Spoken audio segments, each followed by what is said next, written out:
পীর মুর্শিদ আরিফ বিল্লাহ আল্লামা শাহ হযরত মাওলানা হাজী মুহাম্মদ আখতার বাংলা আল্লাহ তাআলা ফি আলাইহি कराची पाकिस्तान हजरत बोलते एल्बे का हासिल है बस इसके खुदा एल्बे का हासिल है बस इसके खुदा आ सब तू का है बस उसके सवाब एल्बे तेरा मुक्ति जोर तुम्ही मौला पागल होइया जाइबा इसको मोहब्बत देवाना पागल पड़ा होइया আল্লাহর বন্দাবান্দীদেরকে আল্লাহর সাথে সম্পর্ক জুড়াইয়া দিবা শেষ রাতে উঠিয়া মাওলার দরবারে এমন ভাবে কান্নাকাটি করবা মুসাল্লা বিছাইয়া দিবা এলেমের উদ্দেশ্য হলো আল্লাহর মহব্বত আল্লাহ ইশক বলেন সুবহানাল্লাহ নতুবা ইলমে কা হাসিল है बस इसके खुदा आहा सब तू का है बस उसके सवाब जेले अर्जुन করার পর মাওলার পাগল তুমি হও নাই নবীর আশিক তুমি হও নাই নবীর সুন্নতে পাগল তুমি হও নাই আল্লাহর দরবারে রুনাজারি কান্নাকাটি করার তৌফিক তোমার হয় না হযরত বলেন ই এলে খামা খাওয়া মরতো এখন এলে তো শয়তানের ওয়াসি কথা কি না বলেন এখানে বন্ধুরা এলেমের যে খাঁটি এলেমের আসর বলতে গিয়ে ঘটনাটা হলো হযরত ইমাম আবু হানিফা রাহমাতুল্লাহ আলাইহি বলেন সুবহানাল্লাহ আল্লাহর ওলি কত বড় আল্লাহর ওলি ছিলেন উনার এক একজন সাগরে নক্ষত্রের ন্যায় হযরত ইমাম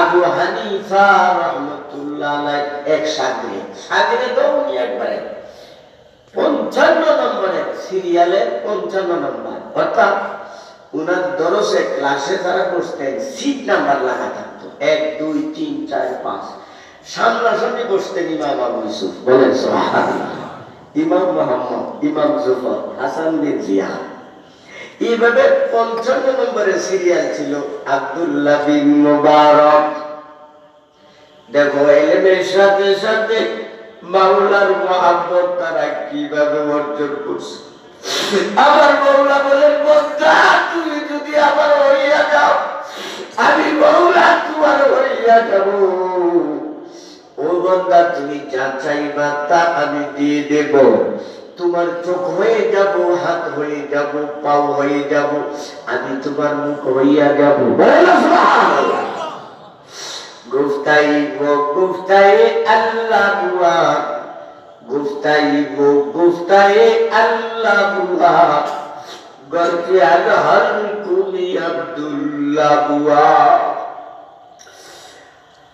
তো হযরত ইমাম আবু হানিফা রাহমাতুল্লাহ আলাইহির এক শিষ্য নাম তার আব্দুল্লাহ বিন মুবারক তিরমিজি শরীফের একটা কিতাব আছে প্রতিটা পাতায় পাতায় আব্দুল্লাহ বিন মুবারকের কি আছে নাম আছে হ্যাঁ আমরা তো এখন আলেম হইছে মনে করি দাওরা ভাস করছি মুফতি করে লাইছি শেষ গুরাদ্দি বসো গুরাদ্দি কিচ্ছু না তোমার পামলাইটটা সুন্দর করে সাজাইছ বাতি কিন্তু লাগাইছ না বাতি মেসের বাড়ি দাও নাই মাওলার দরবারে গুনাহগারি গুনাহ কান্নাকাটি করার পদ্ধতি তুমি শিখো নাই গুনাহ থেকে বেঁচে থাকার পদ্ধতি তুমি শিখো নাই মাওলার পাগল তুমি কিভাবে হইবা কোনো কিছু শিখো নাই তুতাবাগির মতো কিছু এলেম শিখাইছো এর দ্বারা কিছু কাজ হইতো না তুমি নিজেও বাঁচতে পারবে না বলেন না সুবহানাল্লাহ কথা সাধারণ কথা এই জন্য দেখো রশিদ আহমদ গঙ্গুহি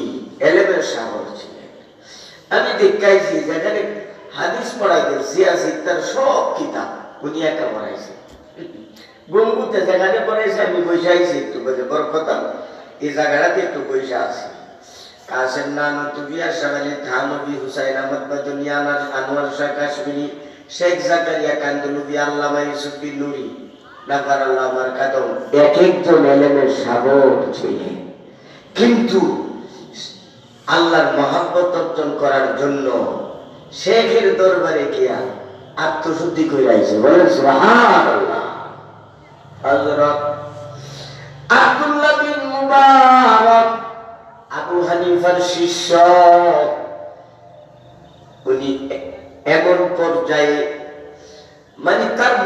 কথা এত উর্ধে পৌঁছে গিয়েছিল, প্রায় রাত্রে নবীজিকে স্বপ্নে দেখতেন। প্রায় রাত্রে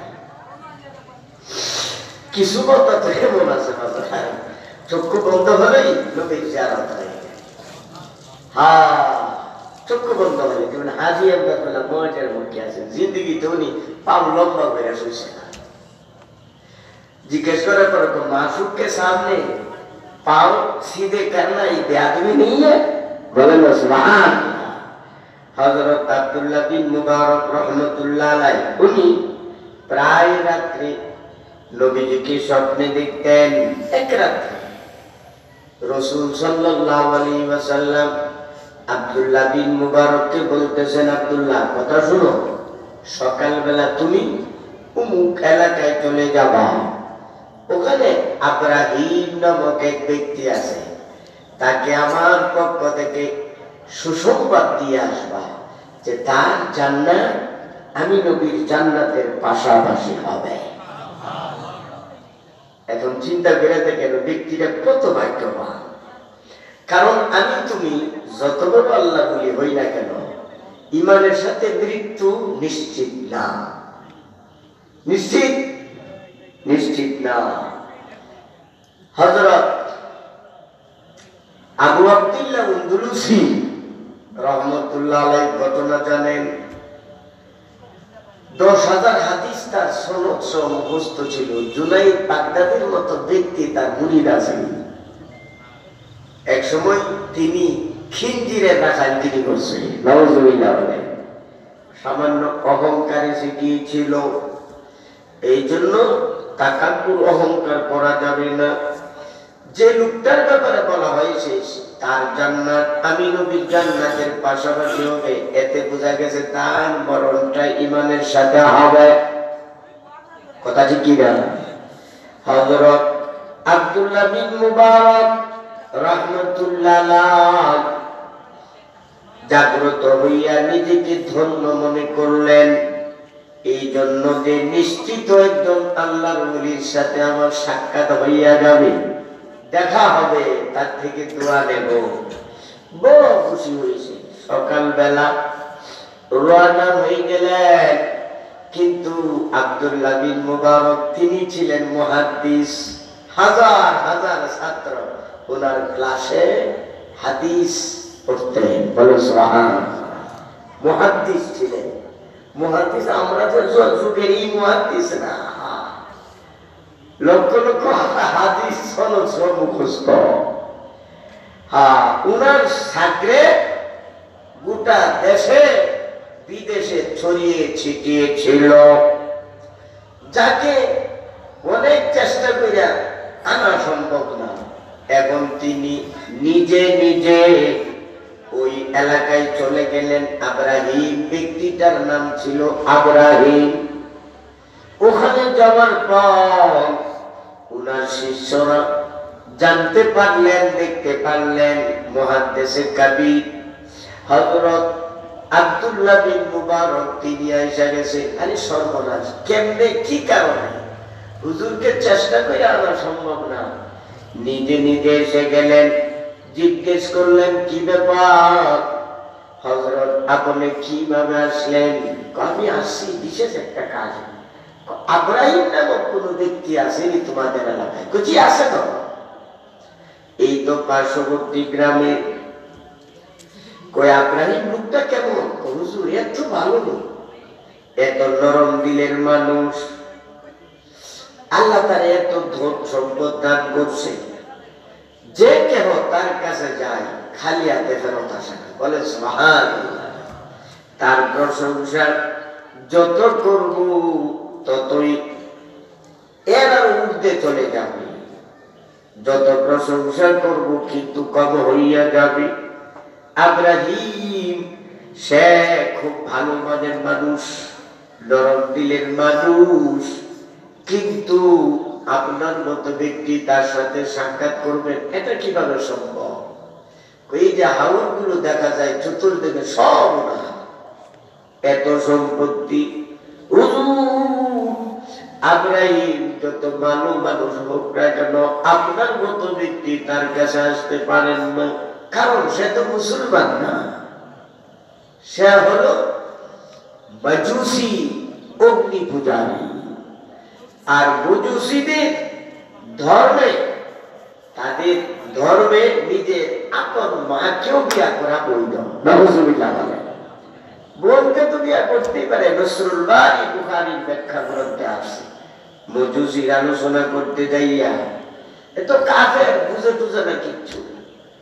এদের অনেক যুক্তিও দিছে যে মজুসিরা মাহরামকে, যাদেরকে মুসলমানদের বিবাহ বন্ধনে আবদ্ধ হওয়া হারাম চিরস্থায়ী, এদের সাথে বিবাহ বন্ধনে, এমনকি মায়ের সাথেও বিবাহ বন্ধনে আবদ্ধ হওয়া বৈধ।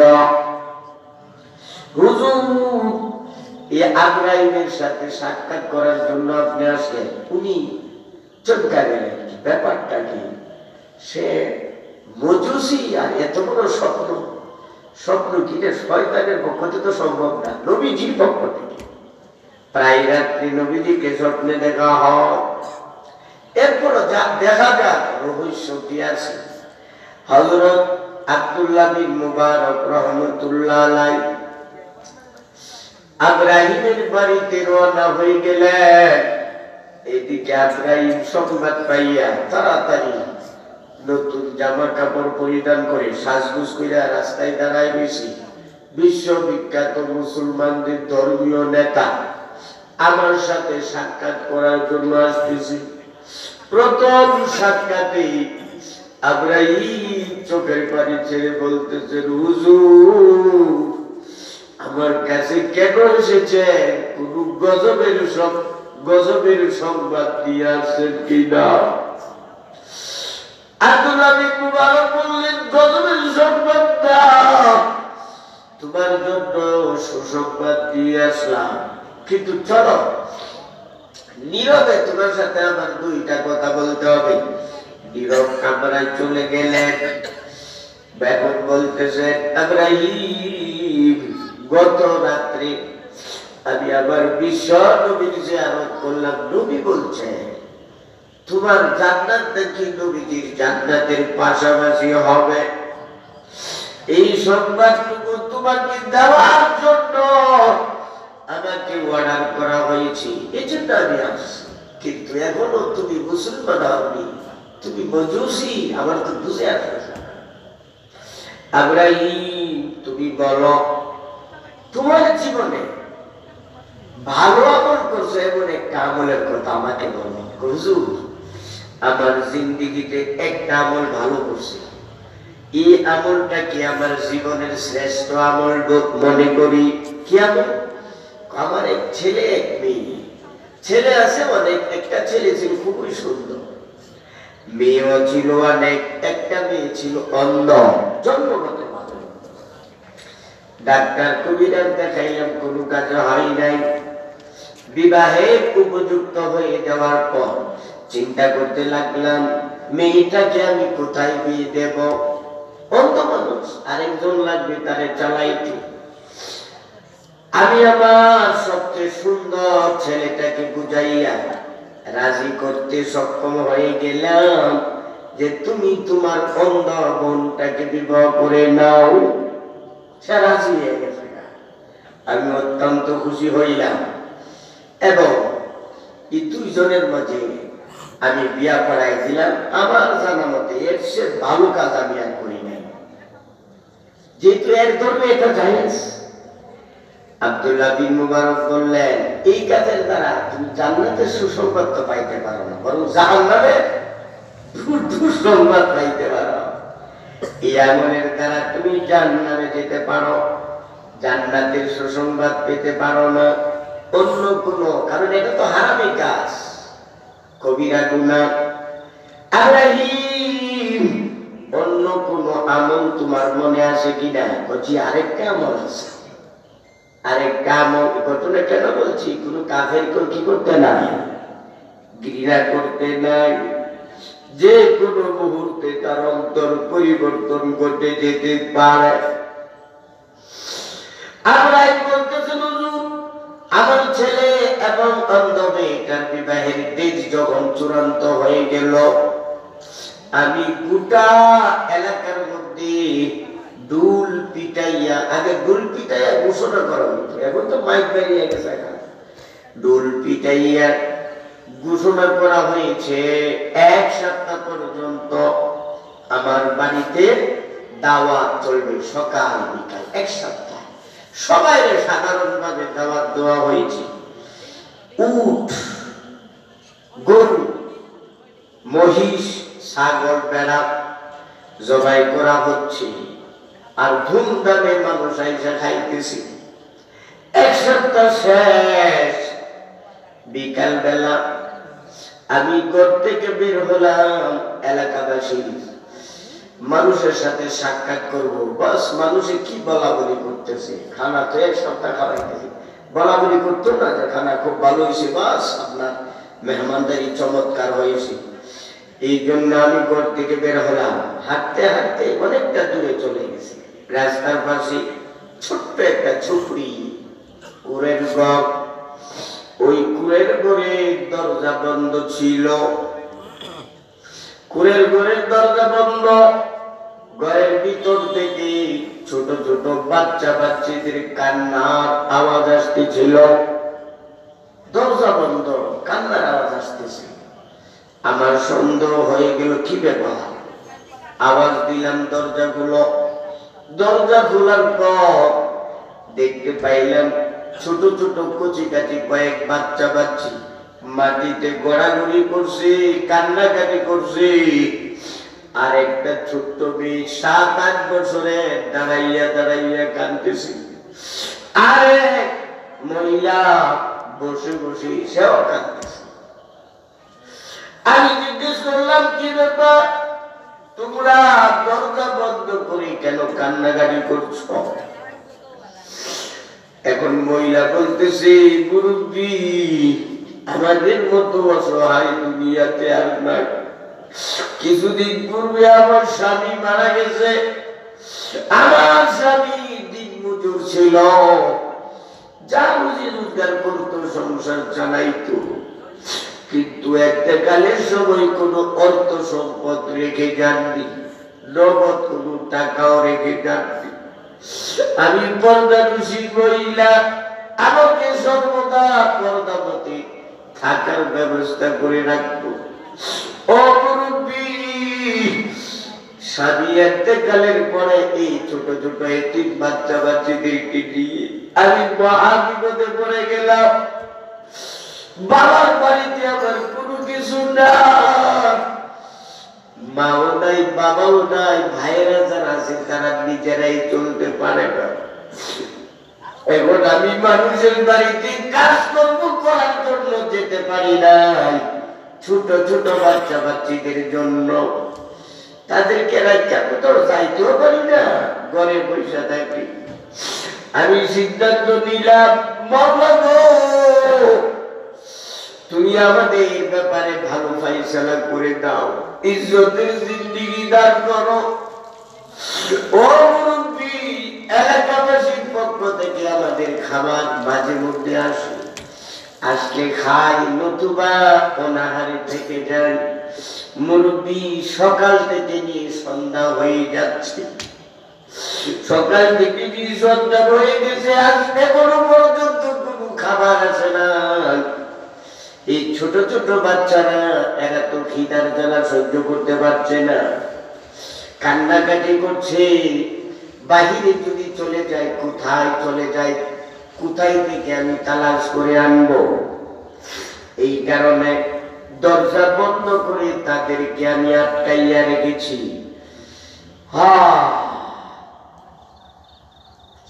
ছেড়ে দিলে কই যারা খবর পাইতাম না। তো মুরব্বী বলতেছে, 1 সপ্তাহ পর্যন্ত আমার বাড়িতে খানা চলছে, এখনো চলতেছে, তোমরা গেলা না? আপনি তো আমাদেরকে দাওয়াত দিচ্ছেন, আপনার দাওয়াত আমরা পাই নাই। দ্বিতীয় কথা, আপনি নাকি মুসলমান না, বলেন না সুবহানাল্লাহ। আপনি মুসলমান না, আপনার বাড়িতে খাওয়াটা আমি আমাদের জন্য মঙ্গলজনক মনে করি না। এরপরেও বিপদে যেহেতু আছে, দাওয়াত যদি পাইতা বিশেষ প্রয়োজনে বাচ্চা বাচ্চাদেরকে নিয়ে খেয়ে আসতাম। আমরা দাওয়াত পাই নাই কারণে যাই না। ওই মুরব্বী আব্রাহিমের অন্তরে হিট লাগছে, আমি কোটি কোটি টাকা খরচ করলাম, আসলে তো খরচের রাগ হইল এখানে। হযরত আব্দুল্লাহ বিন মুবারক রাহমাতুল্লাহ আলাইহি বলতেছে, হুজুর গো, সঙ্গে সঙ্গে আমি বাড়ি থেকে তাদের বাড়ি থেকে চলে আসলাম, এক উট বুঝাই করে খাবার দ্রব্য, চাউল ডাউল, কাপড় চোপড়, সবজি ইত্যাদি এবং একটা ব্যাগ টাকা নিয়ে আমি নিজে গেলাম।